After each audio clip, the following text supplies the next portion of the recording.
Hey Cowboys fans, buckle up because we need to talk about what is happening on the defensive side of the ball right now. And honestly, it's a mixed bag at best. Let's start with something positive. The run defense has shown some real improvement over the first few games. They've moved up into the top half of the league in several key metrics, which is a noticeable change, considering how many teams used to gas them on the ground. Yards before contact are looking better. Stuff rates have climbed, and overall they're making life a little tougher for opponents trying to establish a ground game. It's clear that some of the coaching adjustments and player efforts in stopping the run have started to pay off. But that's where the good news pretty much ends, because when it comes to defending the pass, the Cowboys are in deep trouble. The passing defense is among the worst in the league. Opponents are consistently gaining chunk plays, completing passes with relative ease, and the secondary has struggled to cover even basic routes. The team is giving up huge yards per attempt, which makes it almost impossible to keep games close. The pass rush is not helping either. On average, pressures come far too late in the play, and the defensive line is not forcing quarterbacks into mistakes or hurried throws the way you need them to. Without consistent pressure up front, the secondary is left exposed, and it's a domino effect that keeps the defense constantly on its heels. Coverages are breaking down, receivers are getting open too easily, and the mismatch problems are becoming glaring. In some games, you see a defensive backbite on a play action, or misread a route, and suddenly a long touchdown is on the board. Not because the quarterback is genius, but because the coverage was simply not disciplined enough. Another layer to this is the schematic approach. The Cowboys have tried a mix of zone and man coverage, but neither has been executed properly. Zone coverage seems to cascade into confusion, with defenders unsure who to pick up, while man coverage fails because the pass rush isn't forcing quick throws. It's a fundamental problem where the scheme puts players in positions where they are set up to fail. There's no consistent pressure from the front 4 or 5-man packages, and the linebackers aren't stepping up in coverage either. The combination of a slow rush and a struggling secondary creates a situation where opponents can methodically pick apart the defense downfield. You watch a game and you see receivers running free, tight, and finding gaps and quarterbacks comfortable enough to extend plays at will. It's frustrating as a fan because you know the talent is there, but right now, it's just not translating on the field. The individual performances haven't been inspiring either. Defensive ends and edge rushers, who were expected to be disruptive, have underperformed, and even the young talent isn't impacting the game enough to make a difference. There are flashes of ability here and there, but the consistency is missing.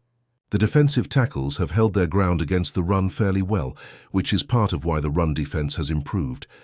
But when it comes to generating pressure or collapsing the pocket, they haven't made the impact necessary to turn plays around. Linebackers are often out of position, confused on coverage assignments, or just missing tackles that should never be missed at the professional level. And the secondary, well, that's been a problem for weeks. Injuries have made it even worse. But even when the starters are on the field, the coverage breakdowns are happening far too frequently. There's no accountability on the field, and too often the quarterback is allowed to make easy completions or exploit mismatches without any pushback. Some people will point the finger at the defensive coordinator, and yes, there are legitimate questions about play calling and scheme decisions. The approach seems to lack adaptability, and the balance between zone and man coverage hasn't been properly managed. But this isn't all on the coaches. Execution matters just as much, and the players are making mistakes at cost points.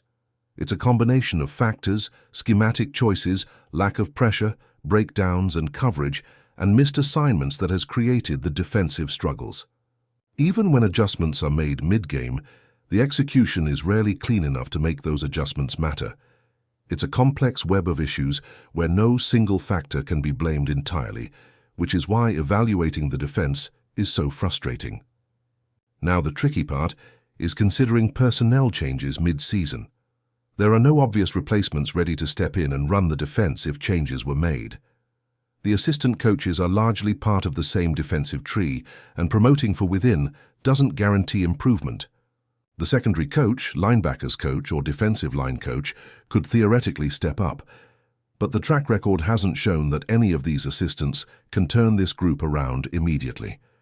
Bringing in an outside coordinator mid-season also presents massive challenges. There's limited time for installation of a new system. The players need to adjust on the fly, and the margin for error is extremely slim.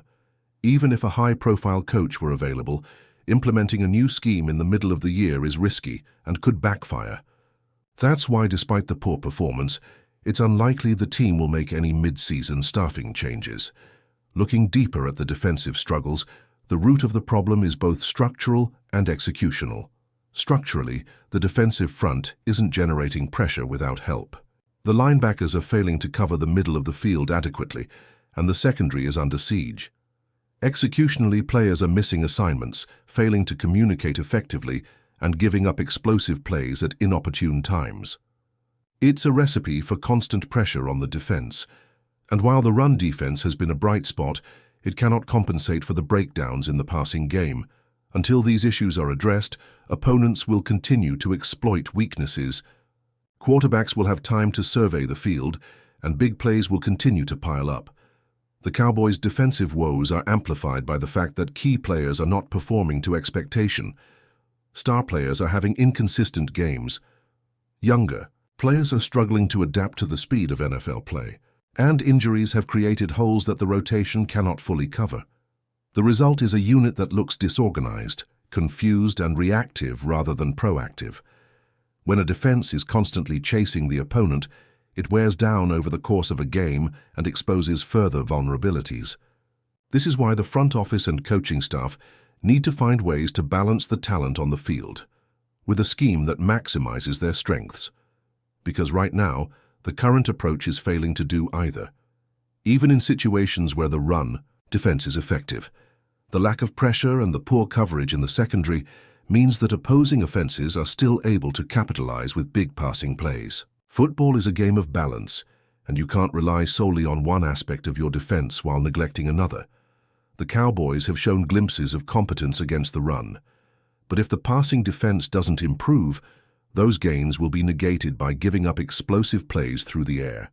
It's a tough position for the team because making wholesale changes mid-season is not realistic. Yet doing nothing means continuing to struggle.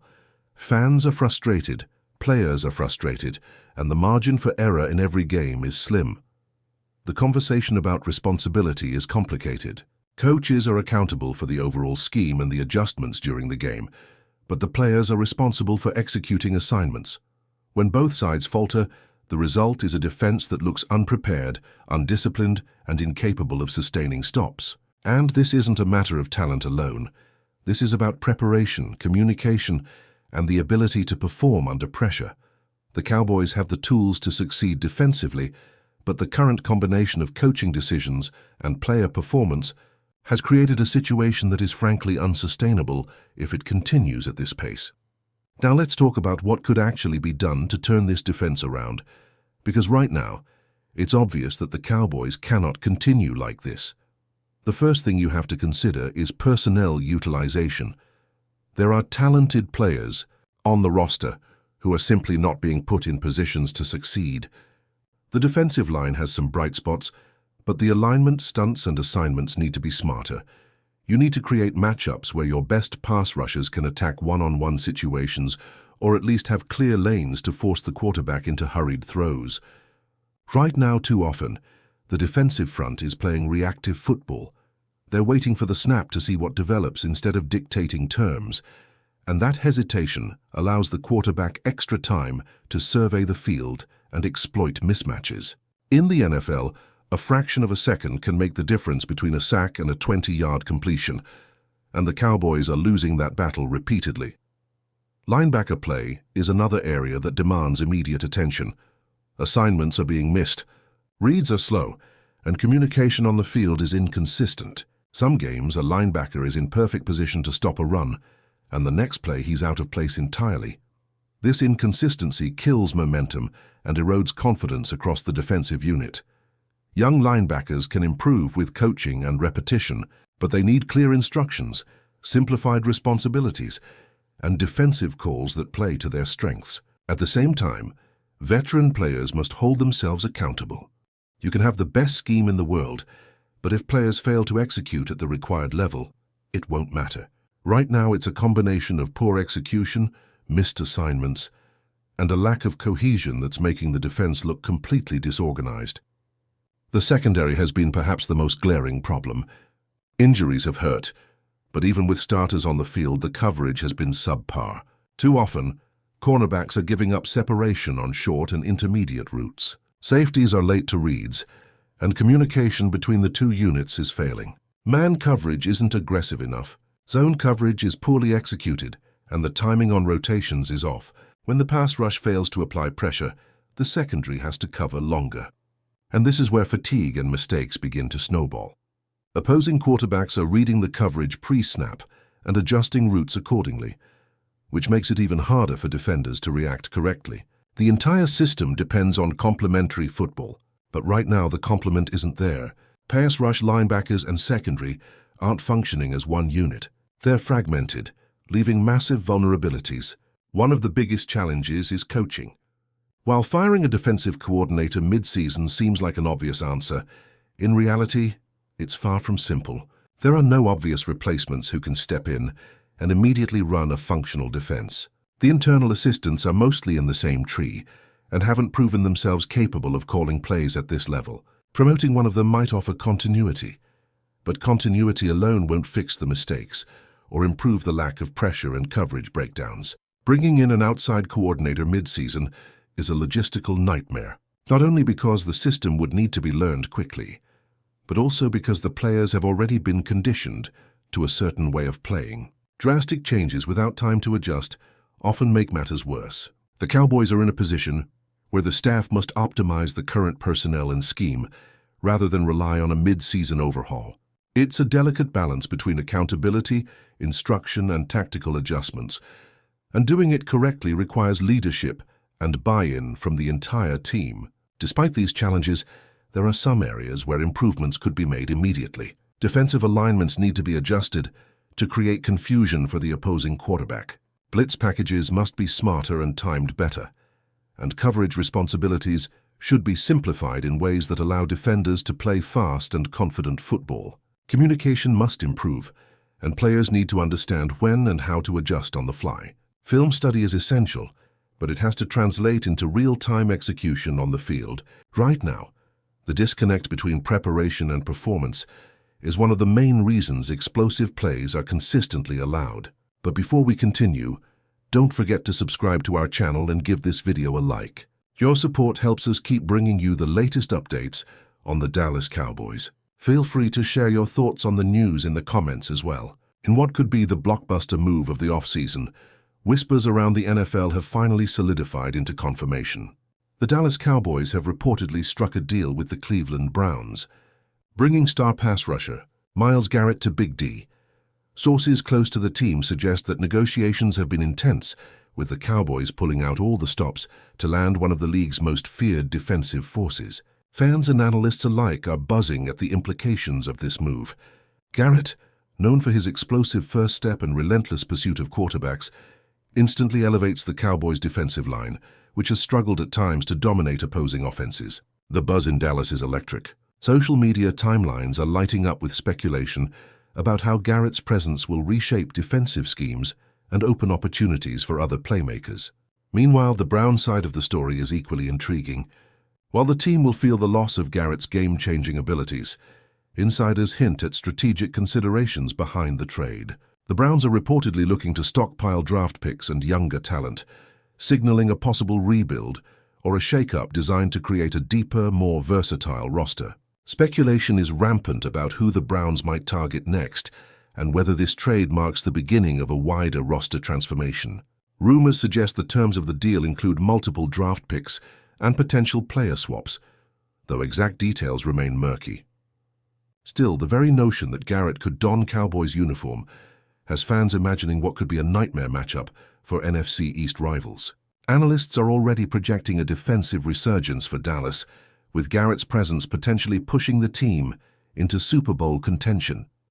Even within the locker room, sources hint at a mix of excitement and anticipation. Teammates are reportedly thrilled at the prospect of adding a defensive powerhouse to the lineup, while Garrett himself is said to be eager to embrace the Dallas spotlight and the expectations that come with it. The Cowboys front office is playing its cards close to the chest, but insiders say the move signals an all-in approach to contend immediately. As the news spreads, the league is abuzz with questions. How will Garrett adapt to his new team? Can a Cowboys defense reach historic levels of dominance? And how will the Browns pivot from losing one of their marquee talents? For now, fans can only speculate and enjoy the tantalizing prospect of what could be the most talked-about trade of the season. That's it for this update. If you enjoyed the video and want to keep receiving exclusive news about the Dallas Cowboys, please subscribe to our channel and give this video a like. We always look forward to your comments and opinions. See you in the next